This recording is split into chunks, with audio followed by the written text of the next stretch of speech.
The book is not going to make you rich, but publishing a book will. And so use the book to grow your business. This book has brought in roughly $7 million in revenue over the last 12 months for the business. Is how do we use the book to get more leads, more sales, more referrals, and create a revenue engine in the business. Today's guest turned his book into what he calls a $7 million business card. Chandler Bolt is the founder and CEO of selfpublishing.com. His company helps aspiring authors write, publish, launch, and market their books. I was snowboarding in Austria on a study abroad that was like my last hurrah. I published the book, realizing that the day I snowboarded, I made $400 from the book. And nice. It was, that showed me that there's something to this whole book thing. Tell us how big selfpublishing.com is. We're doing about $10 million a year. We've done roughly $80 million over the last decade, 100% bootstrapped. I own the whole company. What do you typically charge a client? Average order value is 10 grand. They could pay anywhere from 6 on the lowest end to 100K on the highest end. So what's the difference in terms of the services? Yeah, so the lowest end is... You said you had employees in the Philippines and then you ended up doing US employees. Why did you make that change? Gosh. What's your advice to listeners tuning in who have their own businesses? They haven't had like an organizational AI revolution within their company. Where should they start? I think if your team is not adopting AI, it's your fault. You've got to hire someone to start building this. You're leaving so much money on the table. You got to start by... Chandler, welcome to Young and Profiting Podcast. Glad to be here. I am pumped for this interview because I feel like so many people want to understand how to make money from books and how self-publishing works. And this is a new series called How We Profit, where we basically unpack business models. So first, I want to unpack the business model of your company, selfpublishing.com. And then I want to understand the business model behind authors and how you make money with books. So let's start with selfpublishing.com. What is your company? Who do you serve? And explain it to me like I'm a 12-year-old. So we're an online education and service company. We help people write and publish books that grow their impact in their business. And so our bread and butter is helping people write books that grow their business. We coach them through the process. There's a bunch of services involved. So whereas a traditional publisher takes all the rights and royalties and is super slow and antiquated and boring, we're kind of the best of both worlds for authors. And who is your target customer? Like, what is your ideal perfect customer? It's funny. I think when you get into business, you imagine that all of the customers are going to be just like you. Yeah. And so I thought, it's just going to be younger guys trying to grow their online business. Now, there's certainly a pocket of that. So there's one bucket we would call Jeff. That's people who want to grow their business using a book. Then there's Susie, where this was the most surprising pocket of the business. This is older women, often empty nesters that want to write a book about their life experience. And then we have fiction authors who want to, write fiction books. We have children's book authors, but really the bread and butter is business books and older women. Interesting. The older women thing is like really interested. They're just like bored and they want to write a book. What kind of life experiences are they writing about?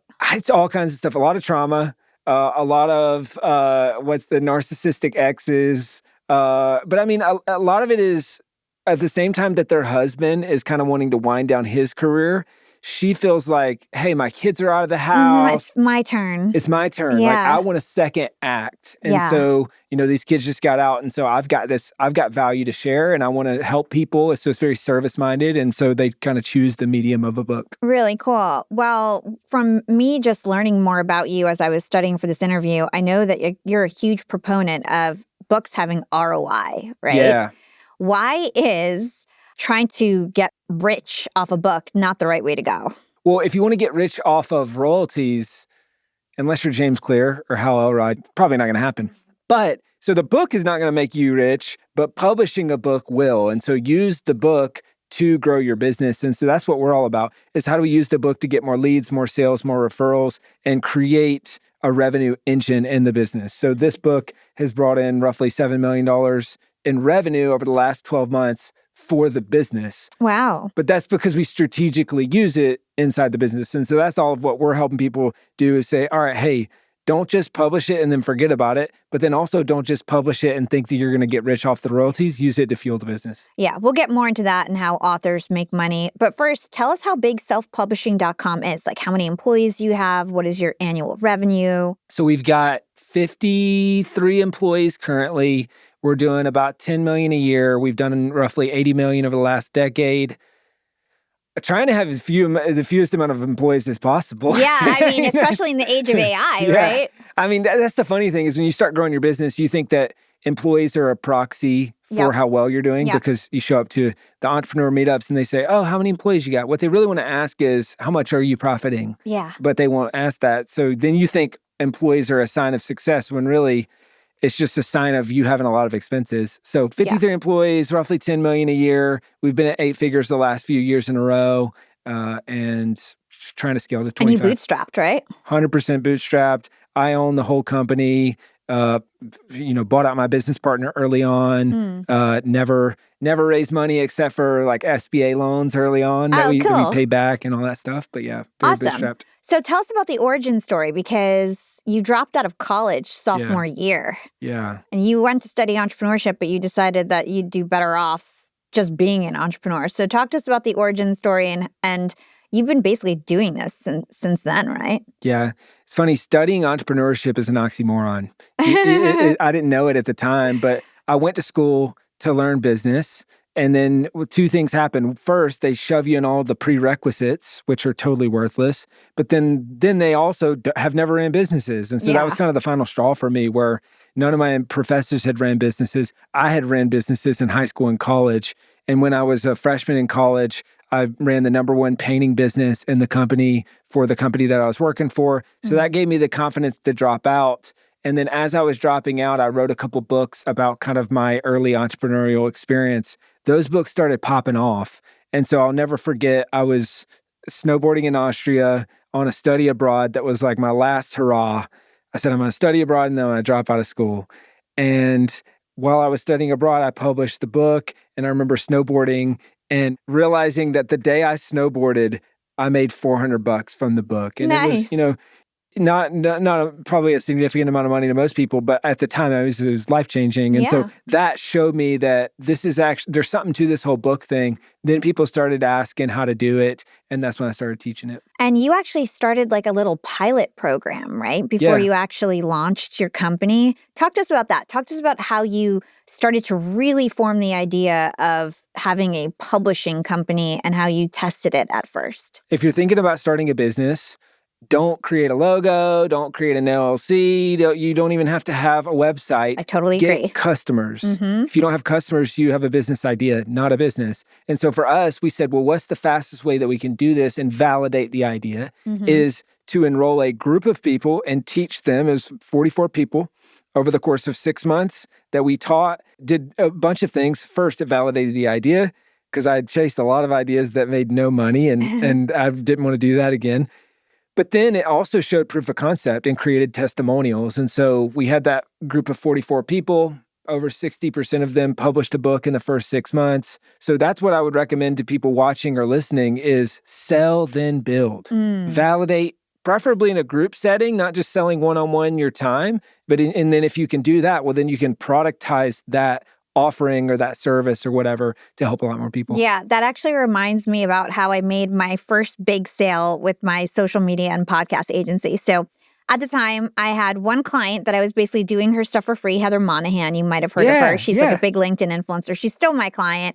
And I was basically doing her stuff for free, learning how to like productize everything that I was already doing for myself. And I remember I had a billionaire who had me on his podcast. And at the end of the show, he's like, do you do podcast and social services? And I was like, yeah, I actually do. I had no logo. I had no website. I had no company name. I put together a PowerPoint and pitched him services and won a $30,000 per month deal as my first deal without even having a website or like real clients. I had like one test client, right? So it just goes to show like people just spend so much time on the wrong things when really they just need to figure out their offer and try to get customers, like you said. And the best way to figure out your offer is to ask someone if they're willing to pay. Yeah. And so that's what I love about that story is when someone asks you, do you do the thing? Just say yes. And figure it out. Figure it out. Come back with a price. if they instantly say yes, you probably priced it too low. Like, I mean, that's a great price and a great recurring retainer. I mean, that's a beautiful, beautiful first customer. Yeah, I mean, it set off everything. That's I had a awesome. lot of social proof too, so Yeah. that's the other lesson. I actually had a very big personal brand already and a big podcast and a very big LinkedIn following. So I had built it myself and had that social proof so I could price higher. If you don't have that, you obviously can't price as high.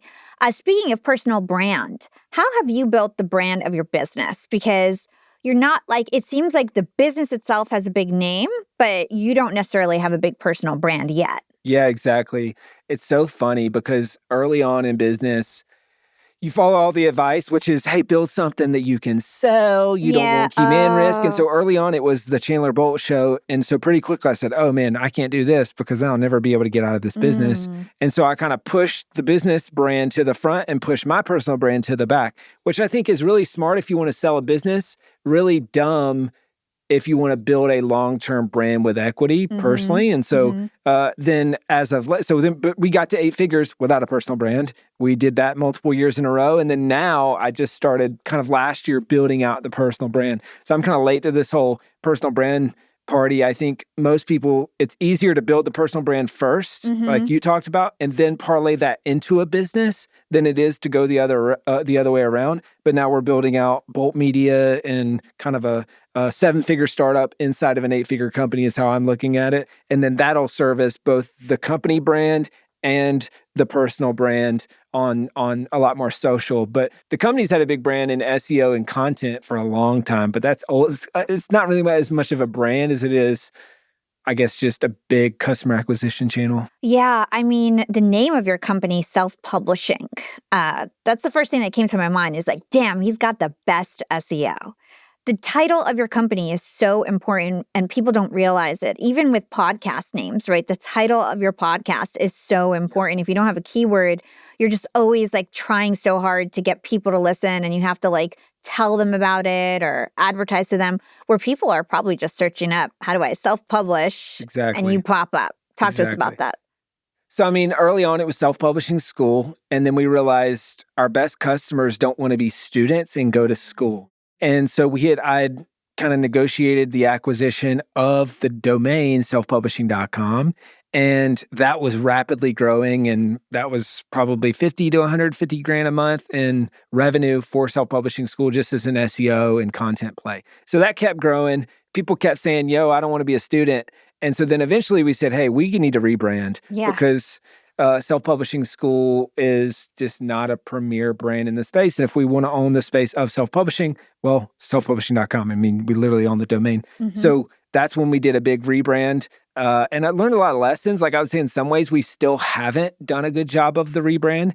People still call us self-publishing school. A lot of people call us self-publishing, self-dashboard. I mean, it's like, I did learn that, you know, the longer you have a brand, the harder it is to get people to call you something else. Well, I mean, at least you had self-publishing in the original title, right? Yeah. So at least you got that right. You got a great brand. But I mean, like you talk about just branding something and owning a concept, young and profiting and Yap, I think it's a really beautiful example of that.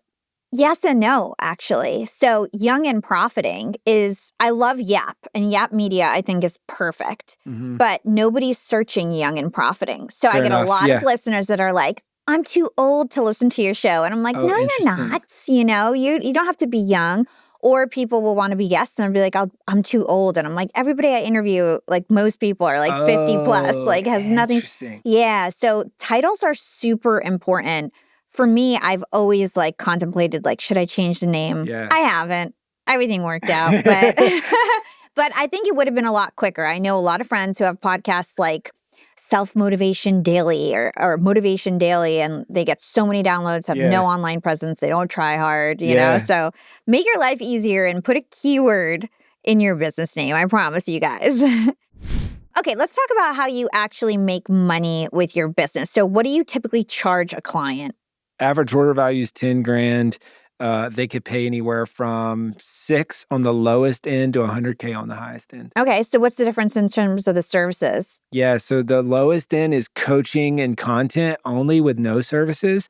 The highest is basically from done with you, or actually the lowest rung is we just show you how to do it, teach you how to do it, all the way to done for you ghostwriting, and we will write the book, we will do all the marketing stuff around it. And obviously as an author, you got to market the book. I mean, that's a big lesson, whether you go traditionally publish or self-publish, but that's our highest end, ghostwriting. What is the most costly piece of fulfilling for your clients? By far the services.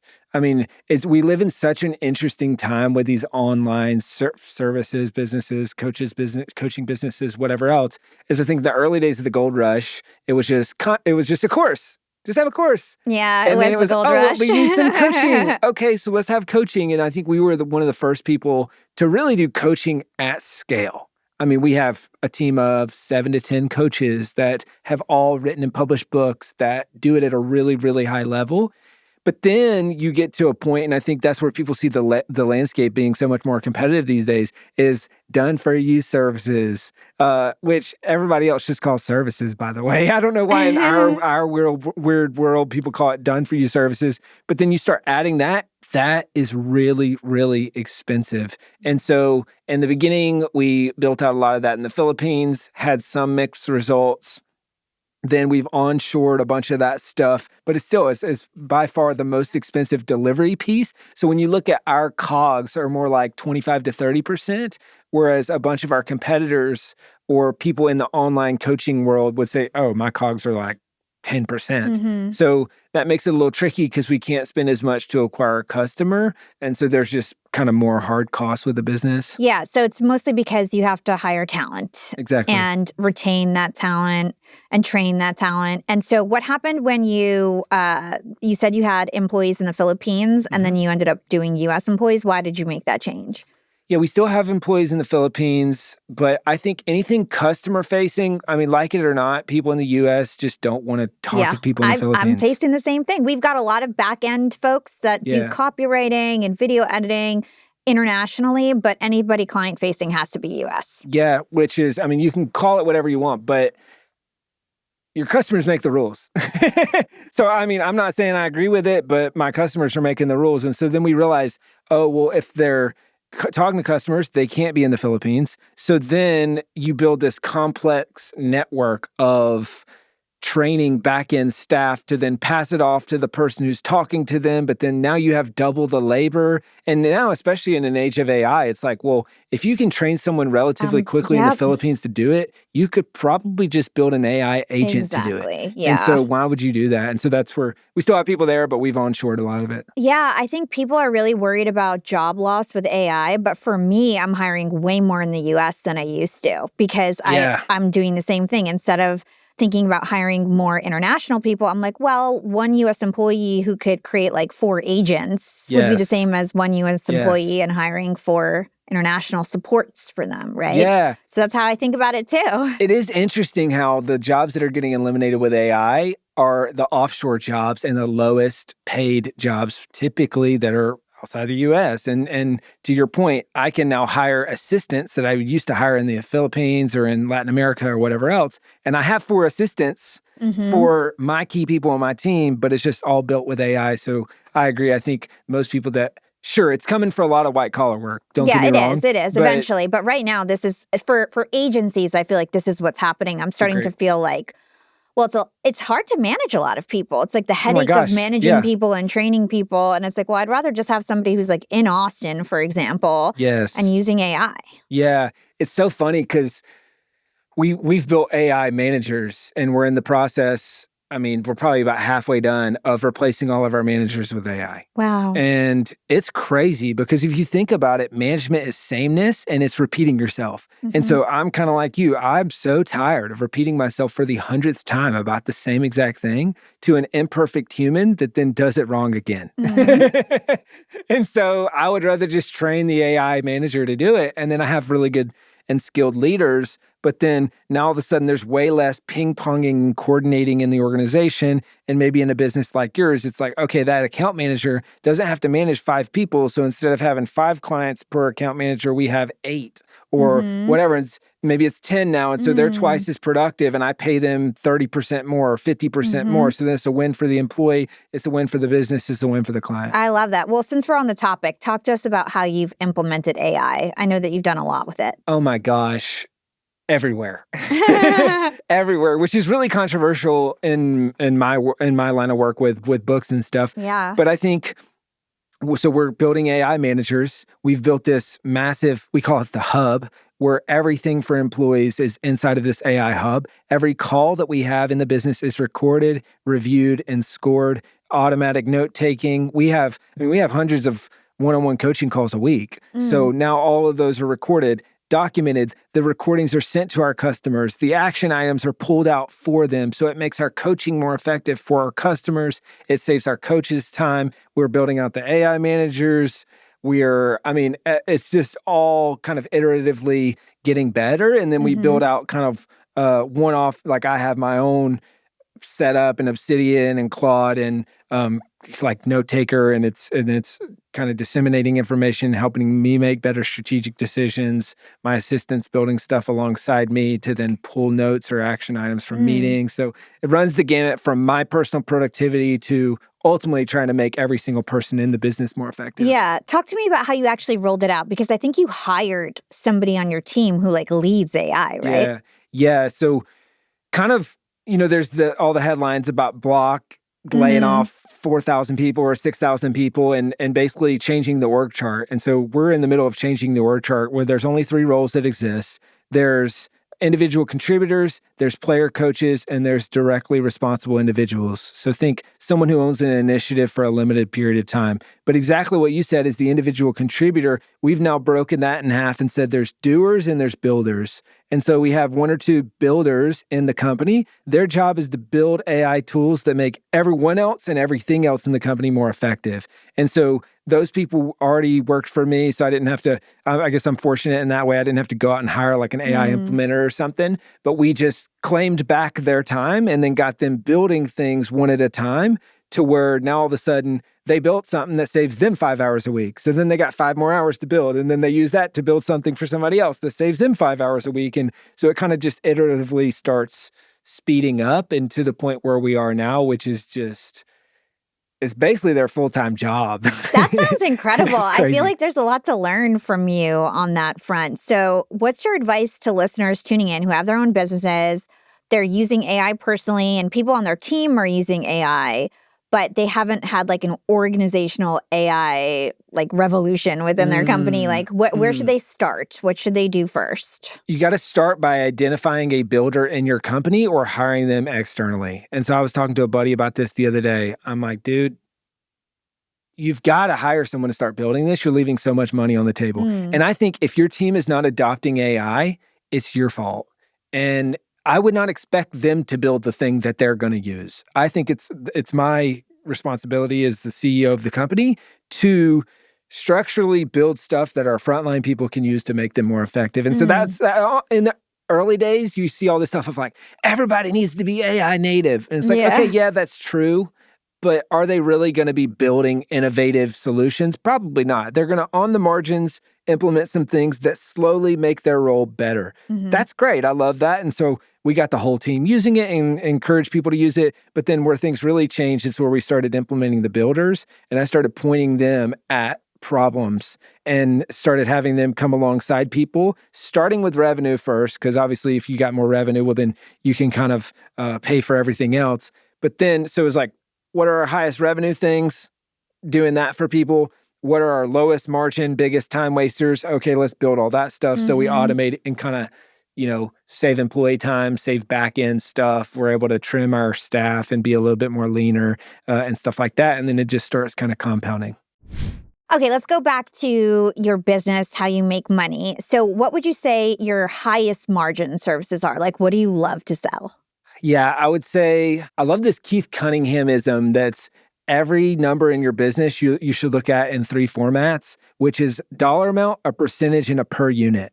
So even when you think about profitable services, there's, the ghostwriting would be our highest dollar amount, but not our highest percentage, right? And, on a per unit, maybe it's about the same, but we try to break down the per unit profitability. I would say our 25K offer is probably our most profitable as a percentage at least, and maybe even as a dollar amount, because there's just so much hard cost to ghostwriting. But I'd say that's probably... Yeah, I was going to say it's probably really expensive to find a good ghostwriter. Like writing in general, I find is very hard to hire for. There's not that many good writers. So I imagine that could be a very expensive part of your business is actually the writing. That's a very expensive part of the business. Now we're finding ways to implement AI tastefully and with a process, because we think we haven't fully figured it out yet, but we believe that once we figure a lot of that stuff out, we'll actually write better books for our clients, because it'll be the hardest part of ghostwriting a book for someone else is disseminating all of the information from them. And so how did you used to do it? Well, you would just interview them incessantly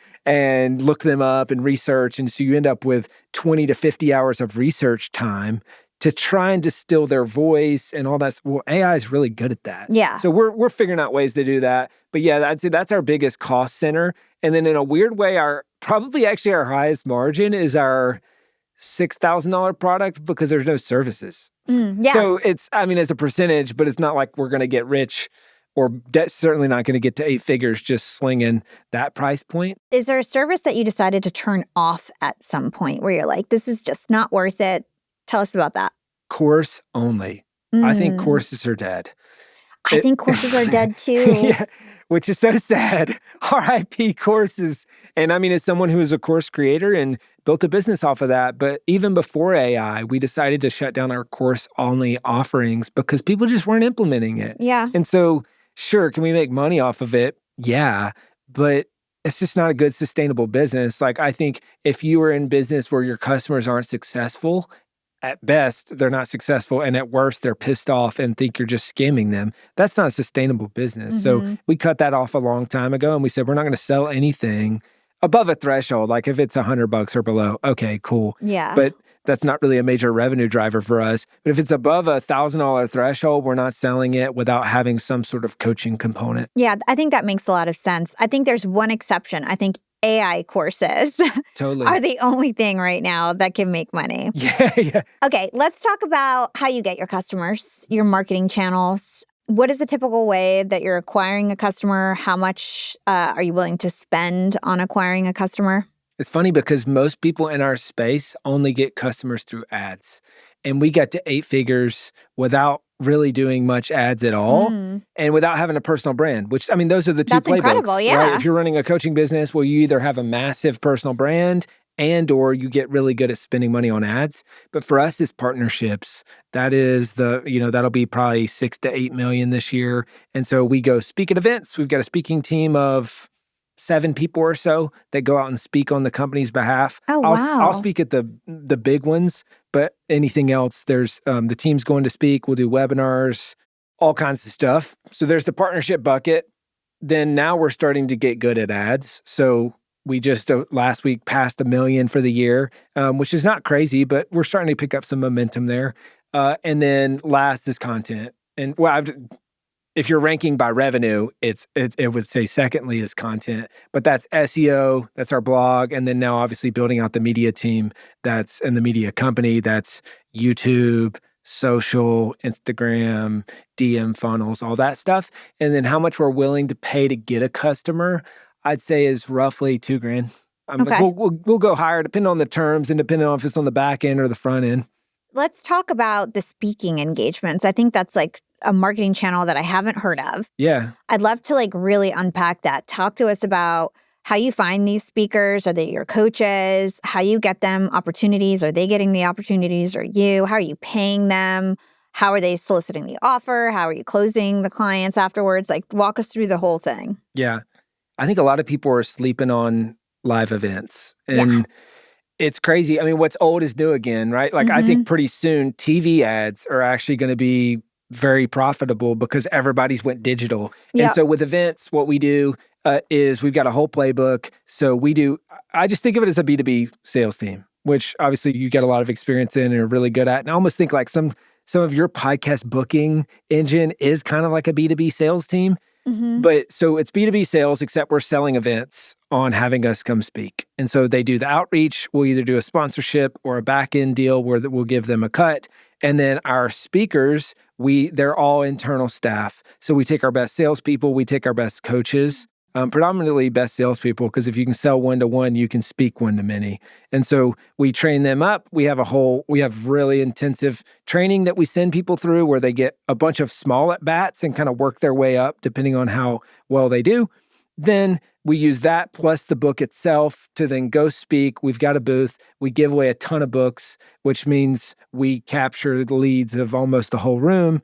We book a ton of appointments. We'll do anywhere from 50 to 100K per event, typically on the spot. And then obviously some overflow revenue on the back end.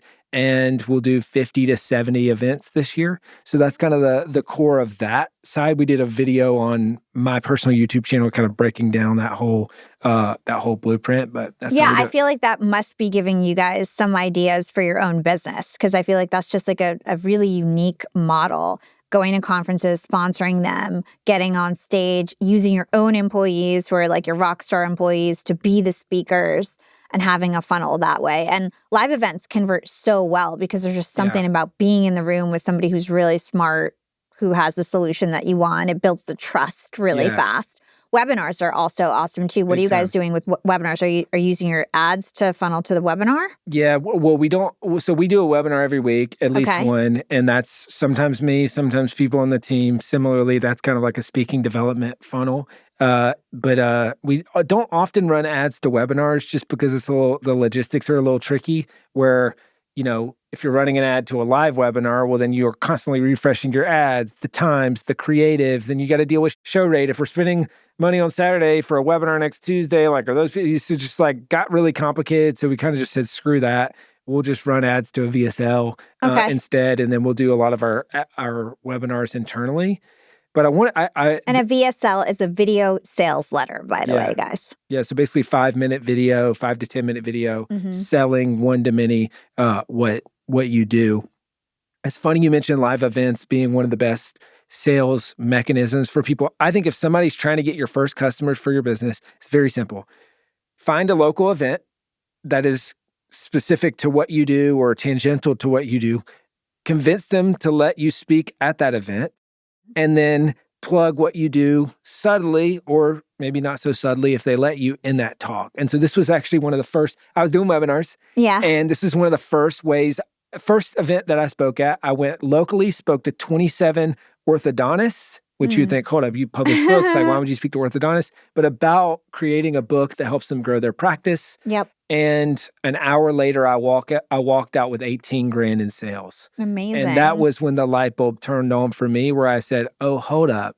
There's something to this one-to-many sales. And so whether it's a webinar, whether it's an in-person event, but especially an in-person event, as you mentioned, as the best and the fastest way to build trust and sell at scale, even without being salesy. How do you go about finding these conferences and live events? What's your process for that? I think the question that we like to ask is, who is already talking to our ideal customers? Because somebody is. And either before or after they do business with us, or just topically, these are people who would want to write books. Yeah. So I think a lot of people would think, oh, I got to go to the industry events. They would think, oh, you probably go to a bunch of publishing and writing conferences. We go to none of those. Oh my gosh. Those suck because it's a red ocean. I don't want to show up and be one in a line of 15 people that help people publish books. So we actually take the total opposite approach, and we say, who has the problem that we help solve? And then let's go speak at those events. So we love real estate investing events. Those crush for us. We love mom events, mom blogger events, mompreneur events. Those are awesome. Faith-based events where there's an angle towards faith-based business or faith-based leadership. Those are really good. Any entrepreneur self-help event, it's that type of event. And especially if the person running the event has done the thing that you help with, right? So obviously, I'll just use my business as an example. If the person running the event has published a book and it was really helpful for them, those are the best, because everyone in the audience is there because they at least respect the person running the event and they want to be like them. And so if we're able to just say, oh, hey, they published a book, you should too, we help, kind of drop the mic. That's an amazing idea for folks, for so many different types of businesses, to just think about the conferences where your target audience is and not necessarily your industry conference, right? So smart. I love that we went over that. So let's talk about your customer. Let's talk about writing a book and why people write books. We already talked about how if you're looking to make money off royalties, that's a really hard game unless you are like an influencer or you've got a large audience. Like, for example, I'm actually starting to write my book. I just hired an agent and a writer and working on it. And I hope I make money off royalties. Yeah. But you got me thinking about something else, that I have to make sure in this proposal process that my book actually aligns to my main focus of my business, which is my podcast network. Yeah. So I grow and monetize like 45 other podcasts, and I'm an expert in monetizing influencers across all their channels, right? And so I need to make sure my book aligns to that. Yes. And originally that was the plan, but my agents were trying to make it more broad. And when I was just studying for this interview, I was like, damn it, I was right. It should be about creator entrepreneurship, and I should use it because, even if I think the book will be successful, but even if it's mildly successful, having it be about creator entrepreneurship would ensure that I would get more leads. Help us understand why it's not even worth releasing a book if you have the wrong idea. So I think the first question you got to answer is, do you want to sell books or do you want to make money? And let's use you as an example, right? I see two very distinctly different books, which is, I'm assuming, is kind of how your agent's thinking about this. There is the I Help You Make More Money as a Creator book, which is going to print revenue for your business. And then there's the Young and Profiting Broad. Profit Young, how to start a business and side hustle and whatever, which is great because you can sell some books to your audience and all that, but doesn't align with the core business. So I think you've got a kind of a fork in the road choice, which is probably similar to some people watching or listening this, which is, which one do I want to do first? And I would argue, I'm not that I'm biased or anything, but I would argue to do the creator, make money as a creator book first, maybe even in the lead up to, because if you traditionally publish, cool, it's going to be 2 years from now. It literally is 2 years from now. So dang long. And so in the middle of that, well, let's just do the book that's going to actually make us money. Let's sell the rights to the other one. And then in the process of self-publishing a book directly related to the business, that is going to bring in a ton of customers. And the benefit is you're going to learn how to write and publish and launch and all that as well. So that when it gets to maybe what's the more big leagues book, you know how to do it. And so you can go crush that big brand book. That's that's the excuse that you... Well, actually, I don't know. You could use the other one too, but I would say the Profit Young concept is the excuse to get on all the podcasts, do all the big shows. And I really think I could go about it both ways. But to your point, I could self-publish the Creator Entrepreneurship book and just use that as like a network ROI tool. Yeah, Interesting. And I would say. And we should have you on our it show. It seems like I'm about to be a case study. We should have you on the show, and we have this one page launch plan, and we'll just map it out and do a video on it. But I would say you start with the core premise, which this is, you're not going to like this, is I don't even need to sell 5,000 copies, but I want to get 50 customers. Or whatever the number is. Like, that's what we would back into the math on. And we would just do that. And then you don't get lost in the sauce of like, this book's got to sell a bajillion copies and I got to dedicate 2 years of my life to this and stop everything else. Because I think that's where people get hung up. They think, oh, I got to do all this and that's going to be a massive distraction, make me no money. So I'm not doing that. But I think if we strategically did that book, which is the same thing I would say to anyone listening, especially if you're early on in your business, don't write the broad book, write the specific book that's going to make you money. And then you can parlay the other stuff later. And a lot of people don't realize that their book is what allows them to go on a podcast and have, original content, and like your writing makes you understand how you think a lot better, right? And really helps you distill your ideas so that when you are put on the spot or when you're standing on a stage, you know how to captivate an audience and know what to say that's like actually meaningful and interesting. So for me, one of the reasons why I want to write a book is because now that I don't do courses, I feel like I need another way to like write my ideas down, gather my thoughts, and really be able to distill them. Yeah, it's interesting, especially in a world of AI, you need hub IP. You use that hub IP to splinter everything else. So you splinter the podcast that you're on, you're talking about that topic and you're clipping that up, right? You're in the social post and everything that you're doing is really just spinning off of that hub IP. And then maybe you decide to do it again and again, but you've got kind of your source material. Whereas I feel like most people are going about it backwards. Yeah. Where they're trying to kind of figure out what like their hub IP. Piecemeal it every day, basically, instead of just working on the thing. And then you can really delegate to your team. Here's the book. Make me a webinar on chapter 3, or whatever it is. Long form video. I mean, we literally do this at our company. That book is the instruction manual for new clients. That book is the onboarding manual for new employees. That book, we're splintering out and creating long form videos on it. We're creating short form on that. And a lot of times we try to reinvent the wheel. And I'm like, hey, just go back to the book. It's literally in the book. Exactly how I want to say this is in the book. So then it just makes the content team's job easier. Everything gets easier when you crystallize your core IP or your core methodology into the book. What are the best practices to actually get clients from a book? Like, what are the key things that your clients need to do after they publish to get the clients?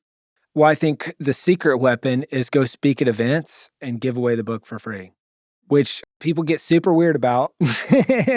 I don't know why, but they think, oh, I'm going to go speak at this event and bring $1,500 worth of books. And to which I asked them, what is a customer worth to you?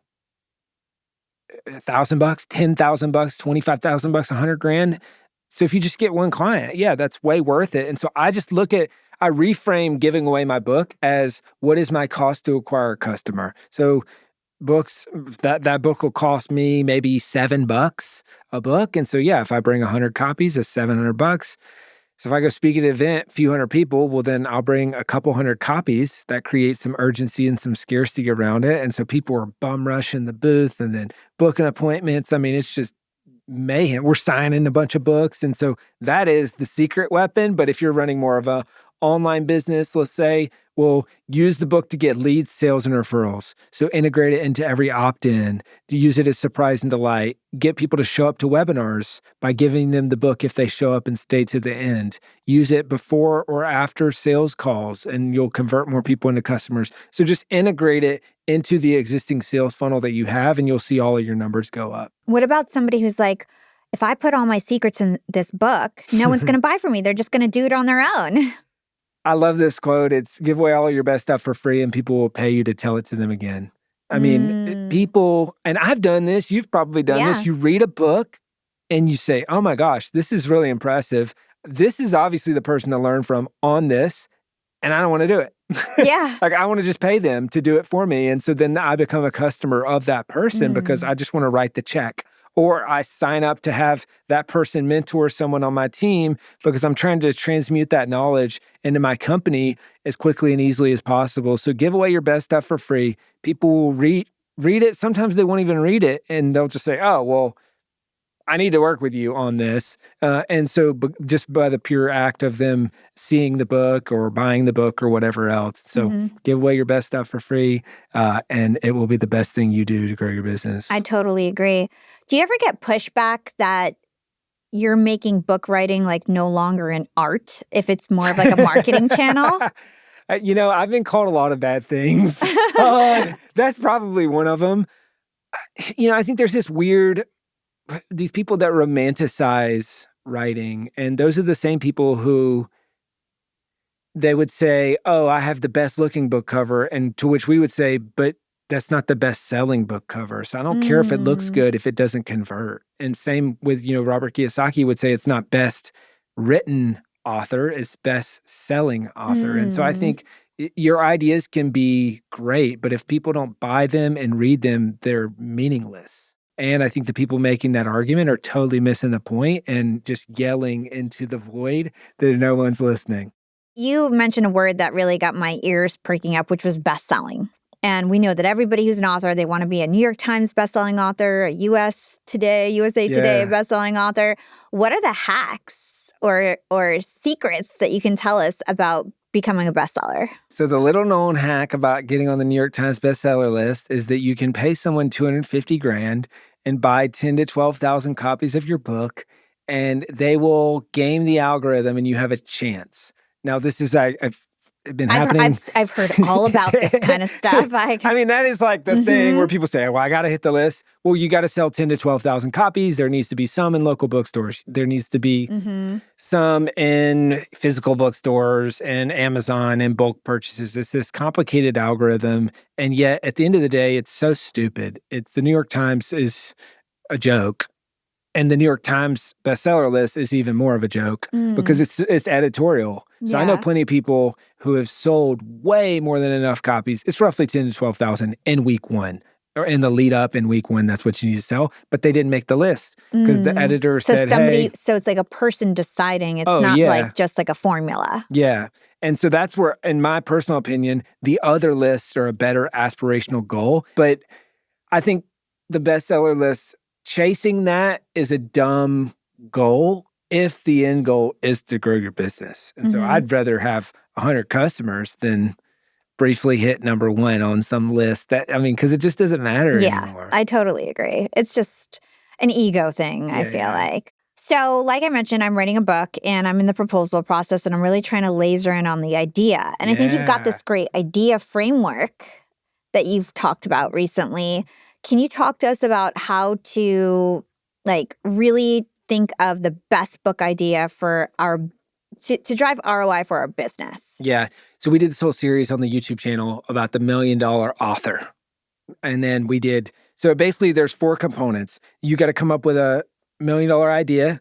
Then you got to write a book that turns readers into customers, there's a lot of specifics there. Then you have a 6-figure launch, and then you turn it into a 7-figure business card. And then we did kind of some case studies on 8-figure books with Alex Hormozi and Cody Sanchez and a bunch of people like that. So if that's the aspirational end state, well, then how do we reverse engineer all of those things?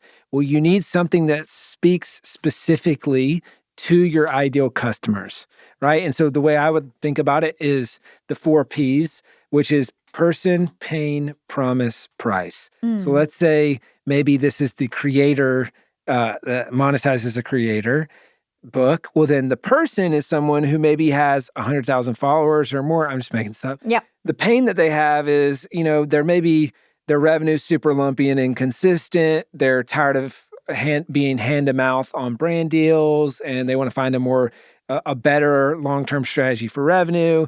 And the promise that you can make is I can help you convert the following that you already have into a better revenue stream and monetize your podcast or whatever else, right? And then the price, you're pricing based on value. So then if I'm thinking about that book, well, then I would think I would write specifically to the person and I would actually think of a real person, like your best client. Okay. And you say, all right, awesome. I'm just writing this book to Sarah, who's my best client. And then the pain that Sarah had when she started working with us is XYZ. The promise that I made to her that compelled her to work with us was this. And so now I'm just going to write the book specifically to that person. And then I'm going to use that book to find 20 more Sarahs, 100 more Sarahs. And so that's how I would kind of think about doing that. Alex Hormozi had a really exceptional book launch that I think really made history. Every entrepreneur I know was talking about it, and I heard about that. Still trying to copy it. I know. I heard about that so many times. Why do you think what he did was so incredible, or do you think it was incredible? I think his launch was incredible. I think it is not replicable for 99.99% of most authors. And so there's a lot that we can learn from that launch itself. But I mean, if you put it on a bumper sticker, the bumper sticker would say, add value for 5 years. That's the strategy. And then sure, he did some smart things around how he, pitched it as like this nonprofit thing, like sponsor an entrepreneur by bulk buying books. But really it was just a book buy pitch with a live event. And so I'm a big fan of live events. And I think virtual live events are the best way to generate a ton of revenue on the back end of your book. Yeah. But I think the way that Alex did it is totally wrong and not the way that most people should do it. And so I would reverse engineer, and we just created this video. It's like the $1 million event model, which is the goal of the book launch is to get people to show up to the event. The goal of the event is to sell your high ticket offer. What Alex did totally different is he had a live book launch, which, let's just be real, for most people... He doesn't need the money. So he doesn't need the money. Yeah. But also, for most people, no one cares. Yeah. But and he has the audience and he doesn't need the money. Oh, it's Alex. Yeah. And he's done this a couple times before. And he's shared so much value in the past that they're like, I'm going to learn something. I got to see it. It's a spectacle. So I'm going to show up to the thing. Whereas most people show up to my live book launch party. It's like, who cares? Thank you. Yeah, I'm not interested in that. But if you instead sold a book bundle up front, included in that is a ticket to a virtual event, then at that virtual event, it's around the topic of the content of your book. You can still get a bunch of people to show up, and that's where you make it rain on the back end. So interesting. Now, I have a lot of clients. I have two sides of my business. I have a podcast, social media agency where we produce podcasts, run people's social channels, and I have the network. On the agency side, I get a lot of author clients where I'm running their LinkedIn, their Instagram, their podcast. And a lot of them make money off speaking. And they always tell me like, oh, I'm writing a book so I can get more speaking engagements. Is that a main way that authors are making money right now? Yeah, I mean, it's a big way. And it's kind of what's beautiful about that is it's kind of a little bit circular, right? Where you write the book to increase your speaking fees and then you go out and speak and you sell more books if you do it strategically. And so it becomes kind of this flywheel. But where I think a lot of people are leaving money on the table is they're just getting paid a speaking fee. Yeah. Which it's the dumbest way to make money as a speaker because you end up leaving probably millions of dollars on the table. Because they're not selling a high ticket offer at the event, you mean? They're not selling anything on the back end. They're not bundling in books, which is just such an easy thing that most people don't think about, which is, oh yeah, my speaking fee is $25,000, but I need you to buy books for everyone in the audience when I come. Oh, now I just added another $10,000 to that.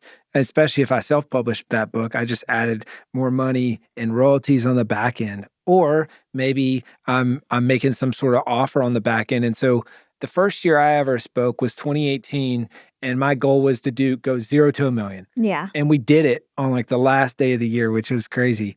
I think I got paid one speaking fee that whole year. It was all in the back end sales. And then when most people hear that, they think, oh, you're speak to sell. Like I'm going to some event and I'm yelling at people to run to the back of the room with their credit card. That's none of that. We don't ever speak to sell. It's very low key. It's offering value. We speak. The last couple minutes is, hey, how many of y'all want to write a book? Okay, awesome. How many of you it's next year?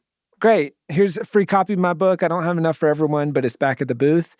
And so then everybody goes there. And then how many of you, this is a priority? Okay, scan this QR code, book a call with my team. We'll see if we can help you. That's it. Amazing. And then on the back of that, though, that's $50,000 to $100,000 or more per speaking gig, which I think most speakers are leaving on the table. Are you trying to capture everyone's email at the event as well? I know something that I've done that's worked really well is I'll do like a presentation and then I'll be like, if you guys want the notes. Smart. And I have like a lead Super capture smart. to give them the notes of the presentation. Yeah, I like that. Yeah. I think that's great. Now, I think when you publish your book, I would say get the book for free and the notes are included. So then, or you could go vice versa. Hey, if you want my slides, and then when you opt in, you'll get a free copy of my book just because those leads are worth so much. I mean, if you think about, this is just another way that is really funny to me when people get weird about giving away their book for free. I'm like, well, how much money are you spending on ads? Yeah. What's your cost per lead? Yeah. $25 a lead, $50 a lead. Oh my gosh. Okay, well, what if you just gave them a book that cost you nothing, digitally, or a physical book that cost you $7? And those are the best leads ever because then they hop on the plane, they're bringing my book with them, and they're reading it on the plane. And it's marketing for you. And it stays with them. You know, they're throwing away all these business cards that people give them, but they're not throwing away that book. And then every time they see that book, they think of you and your business. Maybe you can walk us through a case study of like maybe your favorite case study of somebody who published a book with you and the results that they got from it. Yeah, one of my favorite case studies in the business space is this guy named Bill Soroka. So hilarious. So he wrote a book on helping mobile notaries. Wait, helping what? Mobile notaries. Okay. Which I didn't know this was a thing I didn't either. even know. I never heard people of it. who show, you got like an important document to sign. Yeah. They show up and then notarize it at your home. Oh, great. So you don't have to like go to the bank or wherever you usually have to go, right? Very niche. So we always say the riches in the niches. People get weird about that. Kind of in your instance, right? It's like you've got this the Profit Young book or maybe the Get Rich as a Creator book. But you might think, oh, creators with 100,000 people with like, is that too niche? That's what Bill thought, or that's what Bill was kind of thinking. And I said, you know what, Bill, that actually might be too niche. But Bill went on to write that book anyway. I'm like, I don't even know these people existed. And he wrote the book, and now the book has, I think, 1,500 reviews on Amazon. He created a 6-figure business off the back end of that book. I mean, it just opened up all of these doors. And so I think the lesson out of that and why it's one of my favorite stories is the riches are in the niches, right to a very specific audience, connected to your business. And if you do it well, it'll be one of the best things you ever do. Would you consider your business to be a coaching business? Like at its core, do you have a coaching business? It's complicated. I think, honestly, yeah. If you boil it all down, yeah, it's a coaching business. It's a coaching business on how to publish your book. Yeah, exactly. Now, there's services, but I even say, we're a content business, but content is just coaching at scale. Yeah. It's documenting. Well, I guess you're doing it for them. So you're like a coaching business with agency services. Yeah, that's a good way to look at it. Yeah. And I would say that I would look at it as like a productized service, and the coaching is what gives us the margin. Better margin services, if that makes sense. Like if we just went in and had a service-based business, it would be a race to the bottom. It's a total commodity. But the content and the coaching is what actually makes us differentiated and gives us a lot more margin. And so I think maybe the lesson for people watching or listening is how can you create that component to your business? Because if it's just a commoditized service, you're probably not going to make much money. But if you can somehow repackage it in a way that where there's a higher level or higher margin component, then obviously the business will be way more profitable. Yeah. I mean, it's just such a great lesson. Like your story is such a great example of you learned to skill yourself publishing books. You self-published your first book, correct? And then you got better and better at it. How was it getting the clients that made you better at it? Like, how did you get really good and really knowledgeable about being the core expert on self-publishing books to the point where you were able to like build this whole business and help so many other people? Like, how did you get your mastery in publishing books? A lot of reps. So I did it 7 times. I personally helped dozens of people. But then I think one of the things you learn early on is, well, you got to know something well enough to do it. Then do you do it well enough to teach it? And then do you teach it well enough to replicate it through other people teaching it? And I think that's kind of almost like the journeys of mastery. The problem is most people skip the first step and they don't do it themselves, which it's just so stupid because how are you going to teach something you haven't done? I guess you could, be a professor or teach at the local high school.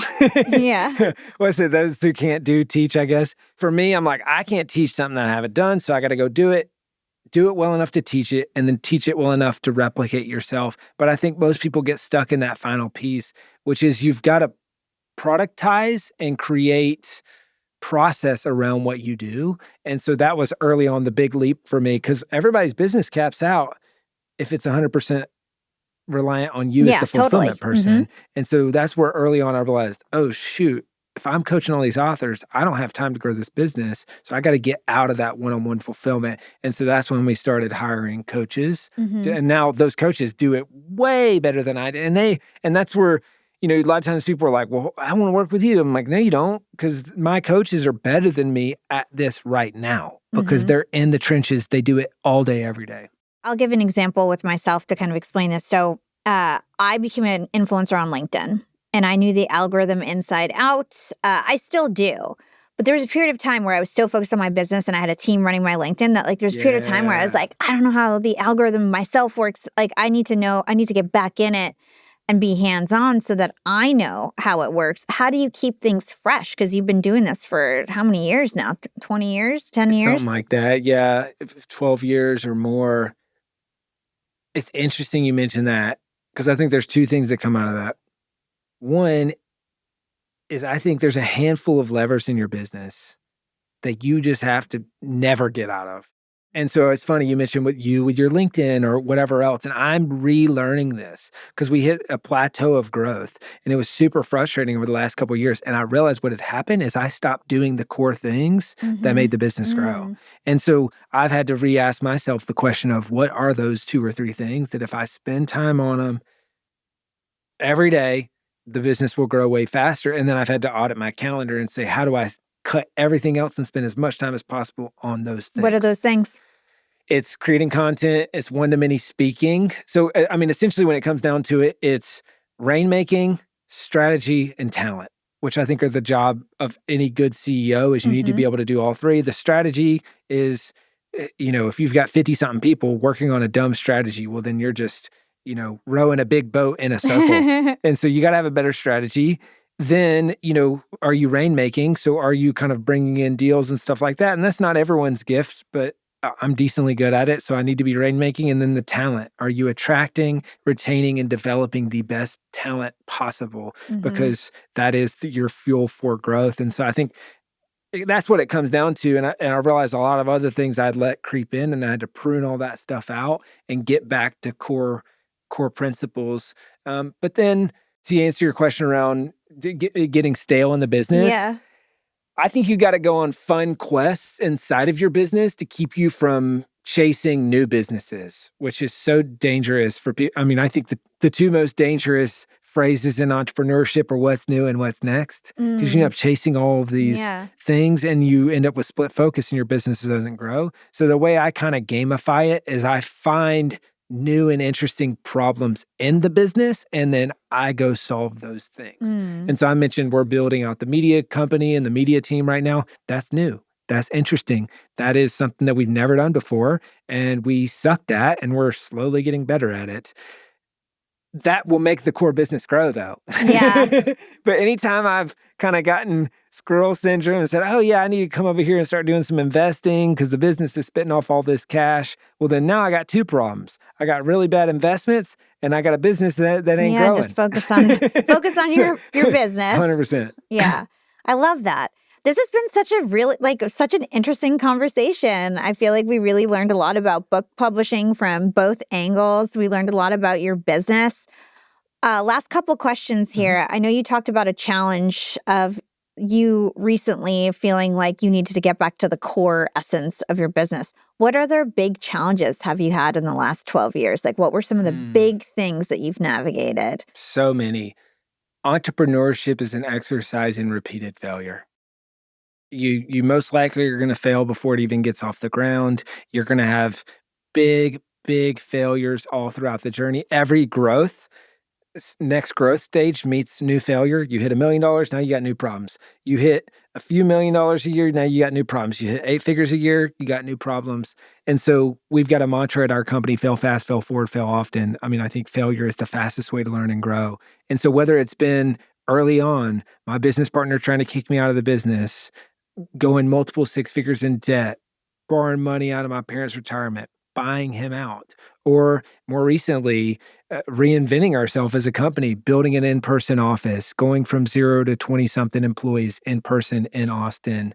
That's been big challenges. We've had turnover. We've had a hard time finding people, and it's just like had to reinvent so many things. But I think if you're not reinventing yourself and failing, somebody else is, and they're going to put you out of business. And so I've had to reframe the way that I look at those failures as, oh no, this is just an opportunity to learn and grow. And if it's not happening, it's probably because I'm getting stale and I'm just going to be obsolete. So you were remote and you have an office now in Austin? Yeah. Is it going well? Yeah, it's going really well now. It wasn't for a long time. Why? Gosh, well, first off, it's funny because I think I had the holy grail of what people want and then gave it up for the next evolution, which is I was remote, our team was remote, we were killing it, we were growing, but I just realized we got to reinvent because we're running some headwinds, and I think where we want to go, nobody else is doing it remotely. Doesn't mean it can't be done, but I'd rather swim with the tide than against the tide.